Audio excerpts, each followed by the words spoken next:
বাবা সাহেব আম্বেদকর এডুকেশন ইউনিভার্সিটির আন্ডারে যে বিএড কলেজগুলি আছে, ফরম্যাট অনুযায়ী আজকে আপনাদের বিএড কোর্স নিয়ে আলোচনা করছি। তার আগে বলি, আমার বিএডের semester 1, semester 2, semester 3, semester 4 practicum বই আছে। সেই প্র্যাকটিকাম বইগুলি আপনারা অবশ্যই কলেজটির থেকে পেয়ে যাবেন। তার সঙ্গে বলি, আপনারা অনেকেই ভিডিওর পিডিএফ নিতে চান, তাদের ক্ষেত্রে বলি, এই ভিডিওটির পিডিএফ ফাইল ডেসক্রিপশান বক্সে দেওয়া রয়েছে।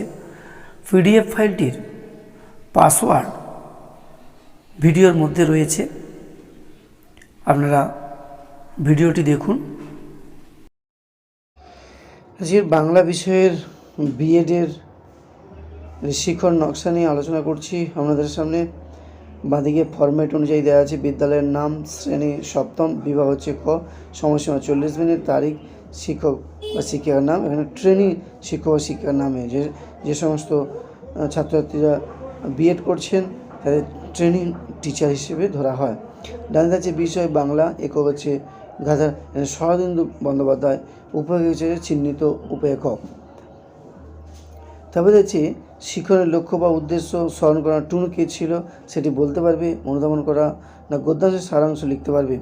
প্রয়োগ করা না সময়জাতীয় গদ্য বা পদ্যের নাম বলতে পারবে শিক্ষার্থীরা। মূল্যায়ন করা না গিরিন কীভাবে খেলার মাঠে টুনুকে ক্রমাগত উৎসাহ দিয়েছিল সেটা বিচার করতে পারবে। তারপরে হচ্ছে বিশ্লেষণ করা না খেলার মাঠের দৃশ্য বর্ণনা করতে পারবে। তারপরে দেখছে সৃজন করা না গদ্যটির মধ্যে যে হাস্যরসের উদ্বেগ হয়েছে সে সম্পর্কে বিকল্প কোনো গদ্য বা পদ্য রচনা করতে পারবে। পাঠের প্রেক্ষিতে শিক্ষার্থী বিশ্লেষণ এখানে কয়েকটি প্রশ্ন থাকবে, যেমন গল্পের প্রধান চরিত্রটি কে। তারপরে দেখছি শিখন কৌশল। এখানে শিখন কৌশল বলতে কিভাবে একজন ট্রেনি টিচার স্টুডেন্টের সামনে পড়াবেন সেটা থাকবে। শিখন ক্ষেত্রে প্রশ্ন আকারে থাকবে, সেটা ডান দিকে প্রাসঙ্গিক কৌশলে সেটা লিখতে হবে। যেমন পাঠ পর্যায়ে 1 আছে, সেটা কিভাবে পড়াবেন সেটা কিন্তু ডান দিকে লিখতে হবে। আবার পাঠ পর্যায়ে 2 আছে, সেটা কিন্তু কিভাবে পড়াবেন সেটা লিখতে হবে ডান দিকে। তারপরে আছে মূল্যায়নের নকশা। স্টুডেন্টদেরকে পড়ানোর পর মূল্যায়ন করতে হবে কতটা শিখতে পেরেছে বা বুঝতে পেরেছে। যেমন গল্পটিতে যে হাস্যরসের উদ্বেগ ঘটেছে, তেমনই সমধর্মী একটি গল্প বা পদ্য রচনা করো। তারপরে থাকছে দুর্বলতা নির্ণয়। দুর্বলতা নির্ণয় বলতে শিক্ষার্থীদের বোঝানোর পর যদি দেখা যায় যে শিক্ষার্থীরা মূল্যায়ন করার পর বুঝতে পারছে না বা শিখতে পারছে না, মূল্যায়ন থেকে আমরা বুঝতে পেরে যাই যে শিক্ষার্থীরা কতটা শিখেছে বা বুঝে, তখন কিন্তু তাদের দুর্বলতা নির্ণয় করতে হবে।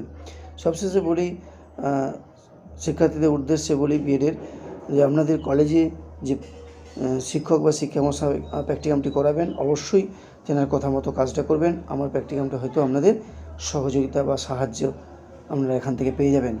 আজকে এই পর্যন্তই প্র্যাকটিকামটি শেষ করলাম।